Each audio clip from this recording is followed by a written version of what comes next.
નમસ્કાર બાળ મિત્રો, કેમ છો? હું જય સોમનાથ પ્રાથમિક શાળા હીરાબા બાલઘરમાંથી ક્રિશ્ચન સ્મિતાબેન આજે તમને ઓનલાઈન ગણિત વિષય ભણાવીશ.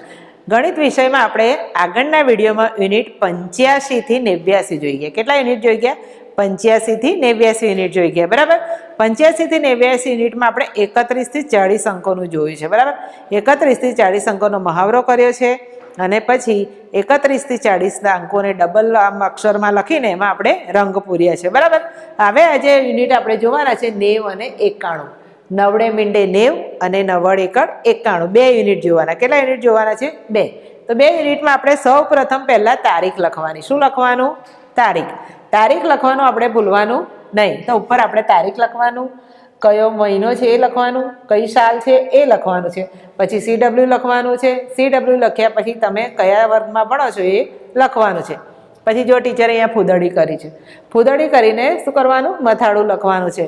તો મથાળામાં લખ્યું છે સ ર ખને દીર્ઘઈ ખી, સરખી, સને માથે મીંડું અડધો ખ, એને યને કાનો યા જોડ્યો છે એટલે સંખ્યા, જને કાનો માત્ર જો, ડને કાનો માત્ર ડો એટલે સરખી સંખ્યા જોડો. બરાબર. સરખી સંખ્યા 31 થી 40 ની જોડવાની છે. કઈ જોડવાની છે? 31 થી 40 ની જોડવાની છે. તો 31 થી 40માં અહીંયા સંખ્યાઓ આપણે લખેલી છે એને જે સરખી સંખ્યા હોય એને જોડવાની છે. 2 31 હોય તો એને જોડવાના, 2 32 હોય તો 32ને જોડવાના. એ રીતે સરખી સંખ્યા જોડવાની છે. એ છે યુનિટ 90. કયું છે યુનિટ? નવડે મીંડે 90 છે. બરાબર. તો અહીંયા જો સરખી સંખ્યા આપેલી છે. અહીંયા આ સાઈડે 31, 37, 40 અને 34 આપેલા છે. એ જ સંખ્યાને અહીંયા આડાઅવળી રીતે આપ્યા છે. બરાબર. તો એમાં સરખી સંખ્યા આપણે શોધીને શું કરવાનું છે? જોડવાનું છે. તો તગડ એકડ 31 છે. સૌ પ્રથમ શું છે? 31 છે. તો અહીંયા જોવાનું તગડ એકડ 31 ક્યાં છે? તો આ રહ્યા. આને તગડ એકડ 31 કહેવાય. તો આ તગડ એકડ 31 અને આ તગડ 31. તો આ બે સરખા થયા એટલે એને આપણે સીધી લીટીથી જોડવાના છે. બરાબર. આ રીતે જોડવાના છે. પછી તગડ સાતળ 37 જોડવાના. કેટલા? તગડ સાતળ 37. તો અહીંયા શોધવાના તગડ સાતળ 37 ક્યાં છે? આ રહ્યા. આને તગડ સાતળ 37 કહેવાય, આને પણ તગડ સાતળ 37 કહેવાય. તો એને પણ આપણે સીધી લીટીથી જોડીશું. પછી છે ચોગડે ને મીંડે 40. કેટલા છે? ચોગડે મીંડે 40 છે. તો અહીંયા શોધવાના. તો આ રહ્યા. સૌથી પહેલાં ચોગડે મીંડે 40 છે. બરાબર. તો આ બંને સરખા છે તો એને ચોગડે મીંડે 40 ને ચોગડે મીંડે 40 સાથે જોડવાના છે. પછી છે તગડ ચોગડ 34 છે. કેટલા છે? તગડ ચોગડ 34. તો અહીંયા આને કહેવાય તગડ ચોગડ 34. તો આ તગડ 34 અને આ તગડ ચોગડ 34 એક સરખા જ છે એટલે બંનેને જોડવાના. હવે આ બાજુ જુઓ. તગડ પાછળ 35 આપેલા છે, બગડ નવડ 29 આપેલા છે, તગડ નવ્વડ 39 છે અને તગડ બગડ 32 છે. એ જ અંકો અહીંયા આડાઅવળી આપેલા છે. બરાબર. એના એ જ અંકો આપેલા છે. કેમ કે આપણે સરખી સંખ્યા જોડવાની છે એટલે એના એ જ અંકો અહીંયા આડાઅવળી લખેલા હોવા જોઈએ. તો જો અહીંયા 35, 29, 39 અને 32 છે. અહીંયા પણ એ રીતે અંકો આપેલા છે તો એને આપણે શોધીને જોડવાના છે.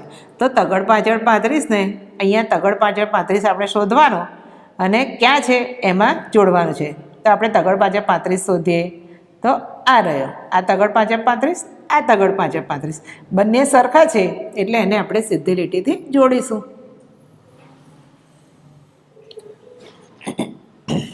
પછી છે બગડ નવ્વડ 29. કેટલા છે? બગડ નવ્વડ 29. તો બગડ નવ્વડ 29 આ બાજુ શોધીએ તો આ રહ્યા. સૌ પ્રથમ જ આપેલા છે બગડ નવ્વડ 29. બરાબર. તો આ બગડ નવ્વડ 29 અને આ બગડ નવ્વડ 29 ને આપણે જોડીશું. પછી શું છે? તગડ નવ્વડ 39. શું કહેવાય એને? 39 કહેવાય. તો તગડ નવ્વડ 39 ને આપણે અહીંયા શોધવાના. ક્યાં છે? તો આ રહ્યા. તો આ તગડ નવ્વડ 39 અને આ તગડ નવ્વડ 39 ને આપણે જોડીશું.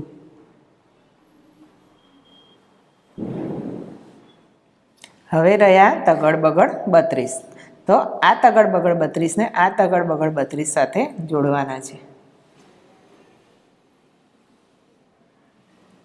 હવે ફરીથી અહીંયા બીજા આપેલા છે. જુઓ 2 તગડા 33, તગડ આઠાડ 38, બગડ આઠાડ 28 અને તગડ છગડ 36. એના એ જ અંકો અહીંયા આપણને આડા અવળી રીતે આપેલા છે, તો એમાં સરખા હોય એને આપણે જોડવાના છે. સૌપ્રથમ આપણે 2 તગડા 33ને જોડીશું. તો અહીંયા 2 તગડા 33 ક્યાં છે? તો આ રહ્યા. તો 2 તગડા 33ને 2 તગડા 33 સાથે જોડવાના છે.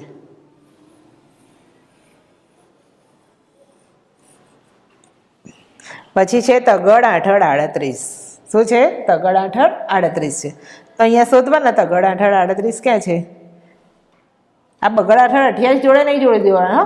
ઉતાવળમાં આપણે બગડ આઠડ 28 સાથે જોડવાના નહીં, તગડ આઠડ આપણે શોધવાના છે પહેલાં. તો તગડ આઠડ 38 ક્યાં છે? તો આ છે. તો આ ને તગડ આઠડ 38, આ તગડ આઠડ 38, એ બંનેને આપણે જોડવાના છે.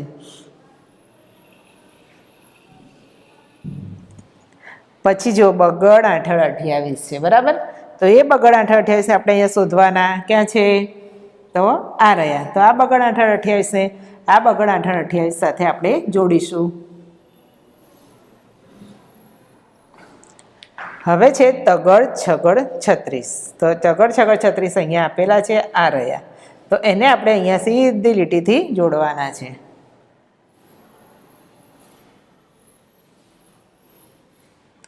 તો આ રીતે આપણે સરખી સંખ્યા જોડવાની છે. ટીચરે જો એક વાર જ લીટી કરી છે, તમે લોકો શું કરો છો? એક લીટી કરી પછી ફરી પાછી પૂછશો આછી આછી અને પછી ફરી પાછી આમ જોડશો. એટલે એવી રીતે નહીં કરવાનું, વ્યવસ્થિત શાંતિથી જ આપણે જોડવાનું છે, જેથી કરીને ભૂલ પડે નહીં. હવે આપણે યુનિટ 90 એકડ 91 જોવાનું છે. કયું જોવાનું છે? 90 એકડ 91. એમાં પણ આપણે સૌપ્રથમ ઉપર તારીખ લખવાની. શું લખવાનું? તારીખ લખવાની. તારીખ લખીને આપણે શું કરવાનું? ફૂદડી કરવાની. તારીખ લખાઈ જાય પછી અહીંયા લખવાનું ફૂદડી કરવાની. ફૂદડી કરીને અહીંયા લખવાનું સસલાનો સ, માથે મીંડું, અડધો ખ, યતિ બાવાનો ય અને એને કાનો કરવાનો. એટલે સંખ્યા, પછી શરણાઈનો સ લખવાનો. કયો સ? શરણાઈનો સ.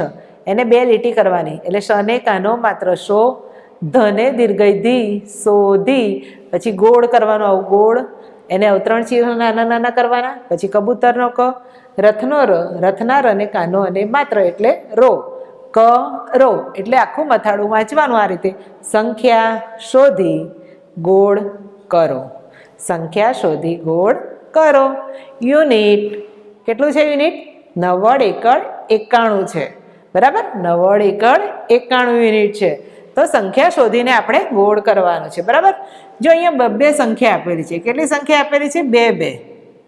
એક સંખ્યા નહીં, 2 સંખ્યા આપેલી છે. 2 સંખ્યાને શોધીને અને એની જ લાઈનમાં આપણે આંગળી ફેરવવાની અને ગોળ કરવાનું છે.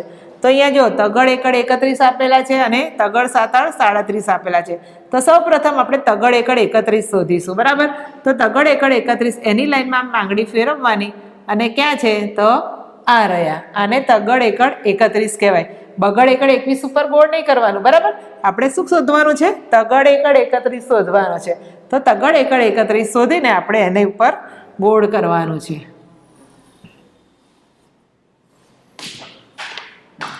તો આ રીતે સરસ રીતે ધીમે રહીને ગોળ કરવાનું, બરાબર. પછી તગડ એકડ 31 પછી આપણે શું શોધવાનું છે? તગડ સાતડ 37 શોધવાનું છે. તો અહીંયા જો 2 સાતડાવાળી વસ્તુ આપેલી છે. બગડ સાતડે આપી છે અને તગડ સાતડ પણ આપેલું છે. એટલે શાંતિથી ધ્યાન દઈને શોધવાનું છે. આપણે કયું શોધવાનું છે? તગડ સાતડ 37 શોધવાનું છે. કયું શોધવાનું છે? તગડ સાતડ 37 શોધવાનું છે. તો તગડ સાતડ 37 આપણે શોધવાનું અને ગોળ કરવાનું. તો ક્યાં છે? આ રહ્યું તગડ સાતડ 37. તો આ તગડ સાતડ 37 ઉપર આપણે ગોળ કરીશું. ધ્યાન દઈને શાંતિથી ગોળ કરવાનું, બરાબર. હવે જો ચોગડે મીંડે 40 શોધવાનું. કયું શોધવાનું? ચોગડે મીંડે 40 અને તગડ પાછળ 35 2 શોધવાના છે. તો સૌ પ્રથમ આપણે ચોગડે મીંડે 40 શોધીશું. ચલો, તો આને ચોગડ મીંડે 40 કહેવાય. તો અહીંયા ચોગડે મીંડે 40 ઉપર ગોળ કરીએ. પછી શું શોધવાનું છે? તગડ પાછળ 35. તો તગડ પાછળ 35 શોધીએ આપણે.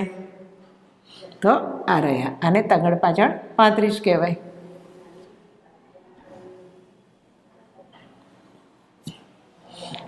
પછી છે બીજી 2 સંખ્યા. જુઓ, તગડ આઠડ 38 છે અને 2 તગડા 33 છે, બરાબર.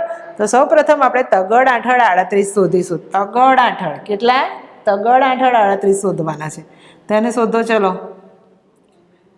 આ રહ્યા તગડ આઠડ 38.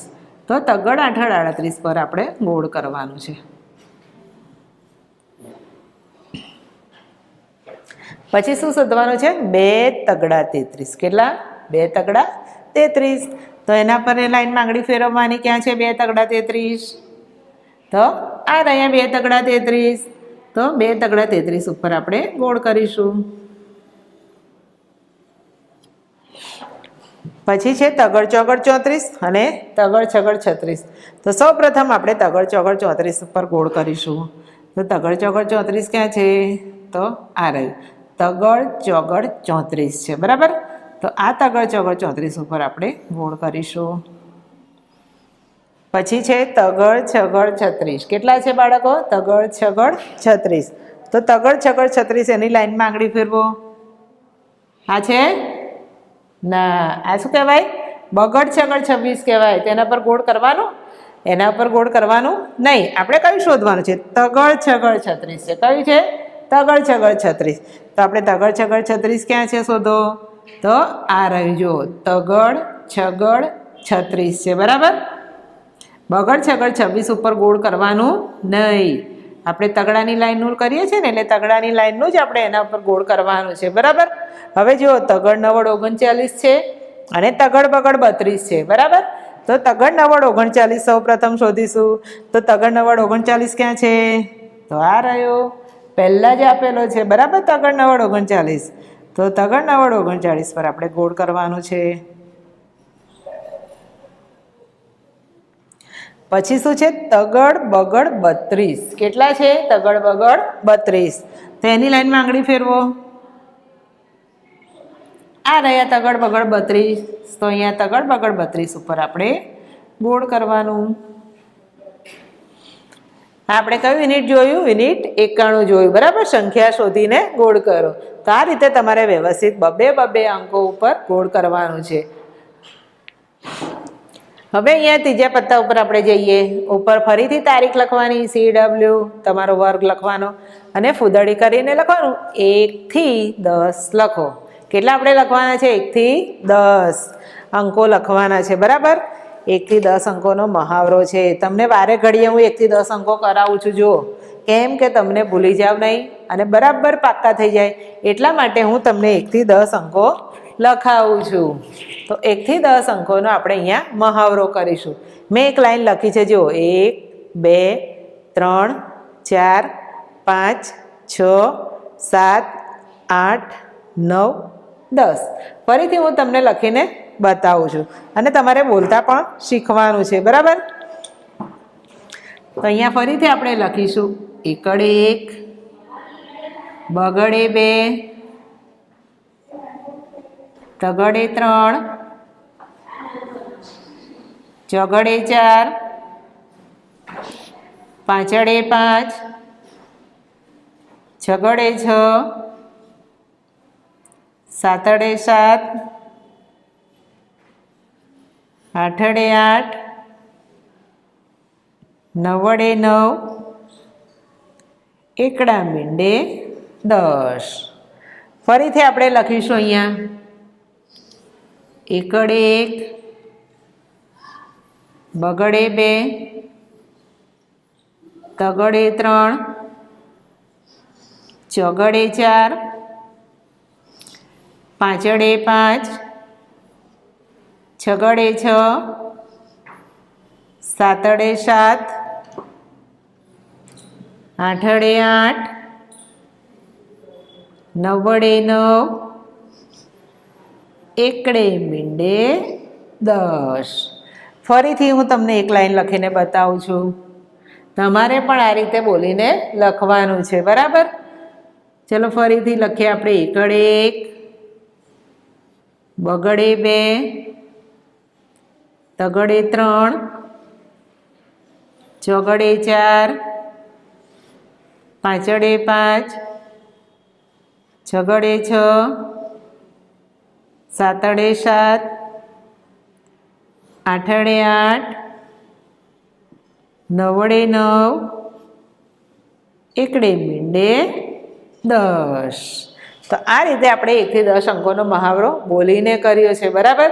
તો તમારે પણ 1 થી 10 અંકોનો મહાવરો બોલીને લખવાનો છે, બોલ્યા વગર લખવાનો નહીં. તો જો આજે આપણે યુનિટ 90 જોયું, 91 જોયું, અને અહીંયા મેં જો લખ્યું છે ગૃહ કાર્ય. શું લખ્યું છે? ગૃહ કાર્ય. લખાવેલું ફરીથી લખવું. એટલે ટીચરે તમને આ જે 3 પત્તા લખાયા છે એકવાર તો લખવાના જ છે, બરાબર. એ CWમાં લખવાના છે, પણ ફરીથી બીજી વાર HW કરીને તારીખ લખીને તમારે બીજી વાર ઘરકામમાં પણ લખવાના છે. તો બાળકો આજનો વિડીયો આપણો અહીંયા પૂરો થાય છે. આવજો.